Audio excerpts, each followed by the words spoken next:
Olá, alunos. Vamos continuar com a nossa revisão, a segunda parte. Então, vamos na questão 10 do Enem 2000. O gráfico abaixo representa a evolução da quantidade de oxigênio na atmosfera no curso dos tempos geológicos. O número 100 sugere a quantidade atual de oxigênio na atmosfera e os demais valores indicam diferentes porcentagens dessa quantidade. Então, aqui temos um gráfico mostrando esses valores e em relação ao nível de oxigênio nesses períodos. Bom, vamos lá para a alternativa aqui, Então, de acordo com o gráfico, é correto afirmar que, então aqui já temos esse item marcado, após o início da fotossíntese, o teor de oxigênio na atmosfera mantém-se estável, Então, aqui, no início da fotossíntese ocorreu um crescimento do teor de oxigênio, então o nível não manteve-se estável, Houve um aumento desses valores. B. A atmosfera primitiva apresenta 1% do teor de oxigênio. Então, aqui temos o período da atmosfera primitiva e então não temos nenhum percentual de oxigênio, tá certo? Então, essa alternativa também está incorreta. As primeiras formas de vida surgiram na ausência de oxigênio. Então, vamos lá analisar. Então, aqui temos os períodos. Então, temos aqui a atmosfera primitiva.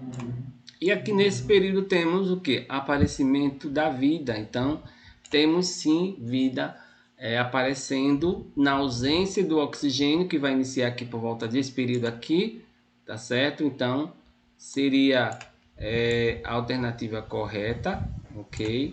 Sim, as primeiras formas de vida surgiram na ausência do oxigênio, ok?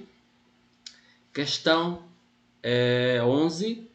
A utilização de células-tronco do próprio indivíduo, que é o autotransplante, tem apresentado sucesso como terapia medicinal para a regeneração de tecidos e órgãos cujas células perdidas não têm a capacidade de reprodução, principalmente em substituição aos transplantes, que causam muitos problemas devido à rejeição pelos receptores. O autotransplante pode causar menos problema de rejeição quando comparado aos transplantes tradicionais, realizados entre diferentes indivíduos. Isso porque, vamos lá, células-tronco se mantêm indiferenciadas após sua introdução no organismo do receptor. As células provenientes do transplante entre os diferentes indivíduos envelhecem e morrem rapidamente, Então essa alternativa não seria a correta. Células provenientes de transplantes convencionais não se reproduzem dentro do corpo do receptor. Células transplantadas entre indivíduos se diferenciam em tecidos tumorais no receptor. Isso nem sempre é verdade. Então, tem duas que com certeza não são alternativas corretas. Células-tronco, por serem doadas pelo próprio indivíduo, receptor, apresentam material genético semelhante, tá certo? Isso seria a alternativa mais correta com relação à questão. Ok? Então, por ter material genético semelhante, essas células teriam menos chance de rejeitar o transplante. Ok? Então, a alternativa correta seria letra E. Questão 12. A figura a seguir representa um modelo de transmissão de informação genética nos sistemas biológicos. No fim do processo, que inclui a replicação, transcrição e a tradução, há três formas proteicas diferentes denominadas A, B e C. Então temos aqui o processo de replicação, quando o DNA ele duplica, faz uma cópia idêntica do mesmo material genético.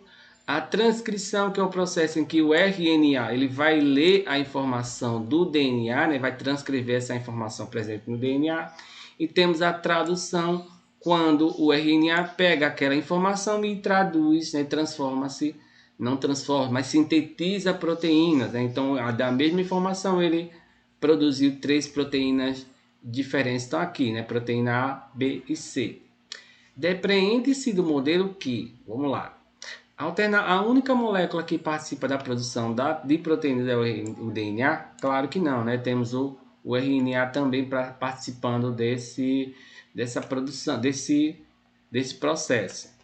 O fluxo de informação genética nos sistemas biológicos é unidirecional? Aqui vimos que não, Aqui temos três direções diferentes, então ele não pode ser unidirecional. As fontes de informação ativas durante o processo de transcrição são as proteínas? Claro que não, gente. A fonte de informação é o DNA, é ele que vai ter a informação que vai ser transcrita, tá certo? É possível obter diferentes variantes proteicas a partir do mesmo produto de transcrição? É isso que está mostrando aqui, né? A partir do mesmo pedaço de DNA, vamos dizer assim, eu posso produzir proteínas diferentes, tá certo? Então, a alternativa correta, a letra D. Mais uma questão 13. Os sintomas mais sérios da gripe A, causada pelo vírus H1N1, foram apresentados por pessoas mais idosas e por gestantes. O motivo aparente é a menor imunidade desses grupos contra o vírus. Para aumentar a imunidade populacional relativa ao vírus da gripe A, o governo brasileiro distribui vacinas para os grupos mais suscetíveis. A vacina contra o H1N1, assim como qualquer outra vacina contra agentes causadores de doenças infectocontagiosas, aumenta a imunidade das pessoas. Por quê? Vamos lá. Então, o que é a vacina? A vacina nada mais é do que os próprios antígenos, ou seja, o vírus que é injetado, ou bactéria, se for uma vacina para algum tipo de bactéria, que é injetada no corpo do indivíduo, tá certo? E a partir disso, o indivíduo vai começar a produzir anticorpos, né, células e anticorpos que vão combater aquele vírus que pode ser atenuado ou morto, certo? E aí criar-se a memória imunológica, ou seja, guardar aquela informação e um segundo contato com aquele vírus, né, vai ter a resposta imediata, tá certo? Então, o vírus para uma vacina para H1N1 nada mais é do que o vírus que está sendo injetado. A pessoa vai adquirir a imunidade para aquele vírus e aí dificilmente pode ter uma reação mais grave contra esse vírus, tá certo? Então, a alternativa correta com relação a essa questão vai ser a letra E, né, que o corpo ele vai estimular a produção de anticorpos contra os agentes causadores da doença, tá certo? Lembrando que ele vai produzir anticorpos específicos para cada vírus, ou seja, cada vírus vai ter anticorpos específicos produzidos por um indivíduo e a partir disso é que vai ter a imunidade, tá ok? Então, dê também uma olhada lá na questão de sistema imunológico, né, como é que funciona, a questão das vacinas e soros.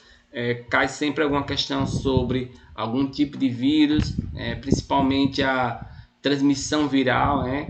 Então pode ser importante a questão do Covid, né? Que pode cair alguma questão sobre isso na prova desse ano. Então estudem sobre Covid, se é o tipo de DNA, né? Se é um DNA dupla hélice, se é um RNA, né? Tipo de material genético, se é um vírus envelopado ou não. Então é importante vocês se atentarem a isso, que pode cair alguma questão sobre vírus, tá ok? Vamos lá, mais uma questão referente à célula, tá certo? Falando de membrana plasmática, essa questão. Quando colocamos em água, os fosfolipídios tendem a formar lipossomos, estruturas formadas por uma bicamada lipídica, conforme mostrado na figura. Quando rompida, essa estrutura tende a se reorganizar em um novo lipossomo. Esse arranjo característico se deve ao fato de os fosfolipídios apresentarem uma natureza o quê? Lembrando que os fosfolipídios são as moléculas presentes na membrana plasmática das células, tá ok? Formado por uma parte de um fosfato e formado por lipídios, né, um tipo de gordura. E ele vai ter, né, uma parte, né, a parte do fósforo, do fosfato, ele vai ser afílico, ele vai ter afinidade com a água, e a parte do lipídio, né, como todos vocês sabem, não tem essa afinidade com a água. Isso permite essa proteção e a não entrada de substância como até água na célula, sem que ocorra a abertura dessa membrana, dessa camada, para poder ocorrer a entrada, tá certo? Então, entre as alternativas que temos aqui, né, a que mais consegue responder a pergunta é a alternativa B, né? Ela vai possuir, essa membrana vai possuir uma camada afílica, e uma parte hidrofílica vai ser anfílica, né? Uma parte hidrofílica e uma parte hidrofóbica, né? Com a água, ou seja, uma parte que vai ter afinidade com a água e a outra parte que vai ter aversão à água. Tá ok? Então, a alternativa seria a letra B. Questão 15. Os paleontólogos estudam fósseis e esqueletos de dinossauro para tentar explicar o desaparecimento desses animais. Esses estudos permitem afirmar que esses animais foram extintos há cerca de 65 milhões de anos. Uma teoria aceita atualmente é a de que um asteroide colidiu com a Terra, formando uma densa nuvem de poeira na atmosfera. De acordo com essa teoria, a extinção ocorreu em função das modificações do planeta, ou seja, que modificações aconteceu no planeta que provocaram nesse tipo de situação, né? Então, entre as alternativas que tem aqui, né, a que melhor se encaixa com essa, vamos dizer assim, com essa explicação, né, com essa modificação, seria que menciona essa nuvem de poeira atrapalhando na fotossíntese, a fotossíntese diminuindo a quantidade de plantas no planeta, faltando alimento para os seres herbívoros e, consequentemente, para os seres carnívoros, tá certo? Ou seja, atrapalharia, né, toda a cadeia alimentar e todo o fluxo gênico, tá certo? Então essa seria a hipótese mais correta com relação a essa ideia da questão da nuvem de poeira. Então a alternativa que se encaixa com essa descrição seria a letra D, né? Então a redução da penetração da luz atrapalhando a fotossíntese, tá certo? Diminuindo a quantidade de plantas, né, por não conseguir produzir o seu próprio alimento, dificultaria a da sua permanência, né, no planeta. E aí depois, né, como eu tinha falado para vocês, nos seres herbívoros e sem seres herbívoros, né, que morreriam de fome, consequentemente os carnívoros, tá certo? Então temos aqui letra D. Questão 16ª. Há milhares de anos, o homem faz o uso da biotecnologia para a produção de alimentos como pães, cervejas e vinhos. Na fabricação de pães, por exemplo, são usados fungos unicelulares chamados de leveduras, né, que são comercializados como fermento biológico. Eles são usados para promover o crescimento da massa, deixando-a leve e macia. O crescimento da massa do pão, pelo processo citado, é resultante de quê? Então, que processo faz com que o pão consiga crescer, né, através desse processo, como ele mencionou aqui, ok? Então vamos lá. Então aqui temos alternativas, lembrando que ATP, né, é a sigla para adenosina trifosfato, né, que é a energia química dos seres vivos, tá certo? Então temos aqui a questão do ácido lático, que é o produto da fermentação lática, formação de água, liberação do gás carbônico, liberação de calor. Então, o processo do aumento do crescimento do pão, ele vai se dar através da liberação do gás carbônico, né? Então, temos aqui a alternativa correta, letra D. 7ª questão. Para diminuir o acúmulo de lixo e o desperdício de materiais de valor econômico e assim reduzir a exploração dos recursos naturais, adotou-se em escala internacional a política dos 3 R's: redução, reutilização e reciclagem. Um exemplo da reciclagem é a utilização de quê? Então vamos lá. Então, lembrando que a reciclagem é quando pegamos um material, né, transformamos na matéria-prima e depois modificamos, transformando em outro material diferente do que era desde o início, tá certo? Então, seria a reciclagem. Reutilização, quando pegamos um determinado material e reutilizamos de diferentes formas, mas aí não levamos ele a transformar na matéria-prima. E redução é diminuição do consumo, tá certo?